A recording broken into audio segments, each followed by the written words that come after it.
Alright, this is going to be my official review and teardown video of these medical battery packs from Power2spare. And one of my favorite things that I like about getting these packs is that when you press the charge indicator on there, you can see that these things still have power. Now this one has the lowest amount so far. Usually they've all been at 3/4%. And that's pretty nice getting your used packs with a decent charge on them. Now there's 6 screws that you can see. You got 3 on this side, 3 on this side, and there's 2 underneath this wrapper. So let's get these outside ones off real quick. Now my intention is to make this an unedited video and just post it as soon as I'm done with this. Of course, the last pack I thought I was going to do that with, and they had put so much glue inside there that I had a serious fight getting that thing apart. And I ended up cutting my finger, which kind of sucked. Alright, there's the 6 screws. Now for the last 2 underneath the wrapper, I don't bother trying to mess with the wrapper. I just shove the screwdriver through it. And I'll get an up close here in just a second so you can see more exactly where they're at. Now you can see the holes. Oops. Here and here. I don't know how well you can see that in this. There we go. So you got the hole right there, and then you got this one right there. Now that all the screws are out, I like to take it and whack the crap out of the end of them. Try to loosen that glue up a little bit. And now I'm okay with whacking the ends of it, because if you see where these screws are, there's no batteries from where my fingers are out to the edge, so you don't have to worry about hitting a battery doing that. And like I said, some of these have been pretty damn tough trying to get apart. This one looks like it's already starting to separate pretty easy, so hopefully that will be a sign of things to come, that this pack will not fight me as hard as some of the other ones. And you got to be careful trying to wedge the screwdriver in here, because you saw I just slipped a second ago. If you're not careful, you can get yourself pretty good with these things. I've been lucky and haven't nailed myself too terribly bad. I've gotten my fingers a couple times, which, you know, sucks, but it happens. Especially when you're dealing with used batteries. Wearing gloves can be a good idea. I don't like to wear gloves because they bother me. So I got to deal with getting little extra nicks and cuts here and there,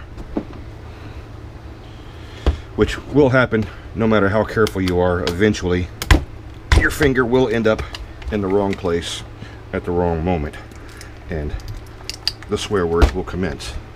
At least that's how it is in my case. Alright, this one is already coming apart better than the last one. And the glue they put in these things is some serious stuff. I have only battery packs I've come across that are glued together that well. You can hear that stuff cracking. Now that I got it apart a ways, I can force this thing apart, and it takes a good bit of effort to pull those out. Now, if it pulled apart as well as this one did, you'll notice, well, there are screws, little plastic screws, one here at the end and one here at this end. We'll take those out just to make life easier.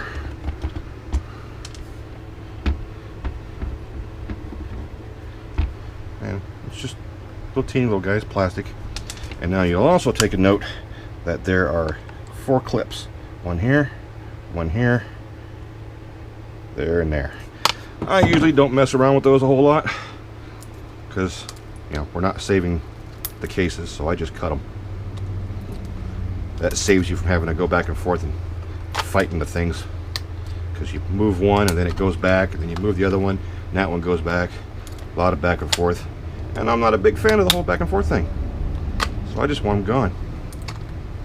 And I'm using the smallest pair of cutters possible.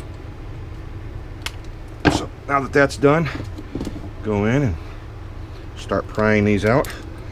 Now mind you, there's glue on this side as well, so they're not going to come out so easy as one would hope. So I just go around the edge, pry a little bit here and there, and see them start to move.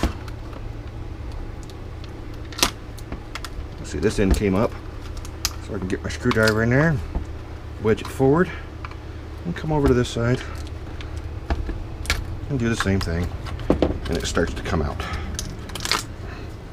Not as much glue as the other side, because as you can see, all of these batteries have glue on them.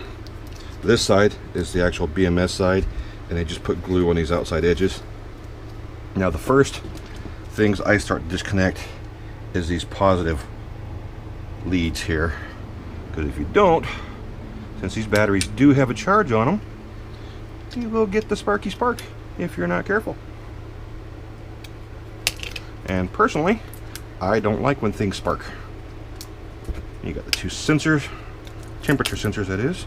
I just break those loose. I'm not trying to salvage any of this. And then you can cut the last 4 leads off, and that will disconnect the BMS board, and it's gone. And you got this cardboard crap on the ends. Pull those off. Be careful, because now you've got a ton of sharp edges, which my hands and fingers love to find those, and I'm sure a few of you can relate to that. And I like to pull all this stuff off while it's still in here. It just makes it convenient, and they pull off pretty easy. Nothing too major about it. Some of them hold on a little bit better than others, and you just go through and clean it up. And I find that with them still in the original holders, it is a lot easier to clean these up, and I kind of like that.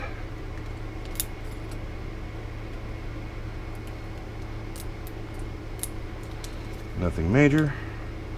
Just get the wedge in there, pop them up, pull the other end off, and a lot of these will just pull off, and some of them you got to go back and clean up, like these couple here.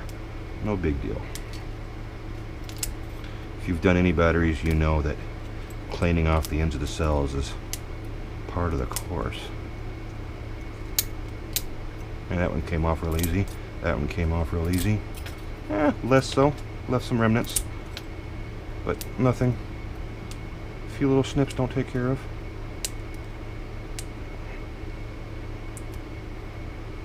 Now for the fun part.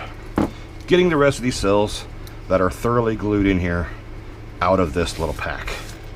Now, don't worry about saving these wrappers, because you're not going to. And that's probably the one downside I can say to these, is that you will be rewrapping these cells whether you wanted to or not, because you actually need to. So I just give these a little twist and back and forth, and most of these will come out after that. And you just start pulling them out. Some of them are a little tougher than others. They pull out and you can see the wrappers tearing on them. That's expected. And then some of them don't want to come out at all. So what I do is start from the positive side. That way I know where that terminal's at. I just run my screwdriver down in there and pry them out. No biggie. Like I said, I already knew I was going to be replacing these wrappers, because that's standard with these packs, because this glue is some serious stuff.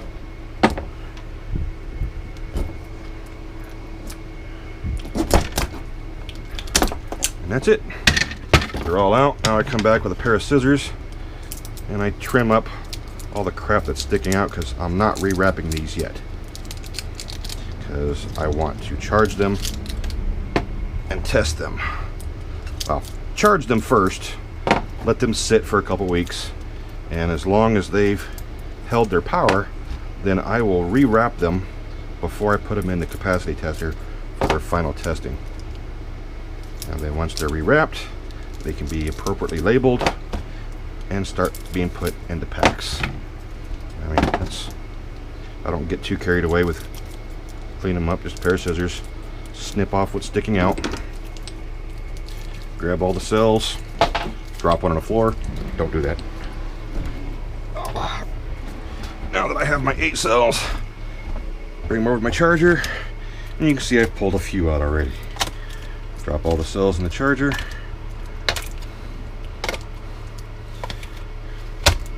And start popping these in.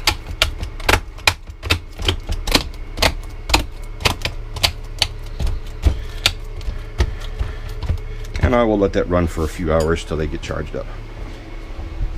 And that is it. That is all there is to it. Now, if you got the time and you're willing to do these, it's worth how much you save. I think I've reached a point where I am going to start buying the boxes of these batteries already processed, and they come with a set of wrappers so that you can rewrap them as soon as you get them in the box. That's just my opinion. I think the extra money of not having to tear these down is worth it for the amount of time that you're going to be spending processing 100 cells. I mean, this is an 11-minute video already on one pack. If you're quick, I've been told you can get it down to about 5 to 6 minutes per pack. I thought I did it pretty quick myself, but to each their own. Again, that is my official teardown and review of these battery packs. I like them. They're a pain in the butt. I do like them, but I do think I'll be buying the ones that are pre-processed from this moment forward. But for the money, and if you got the time and you're willing to do it, can't beat it. Thank you. Have a good day.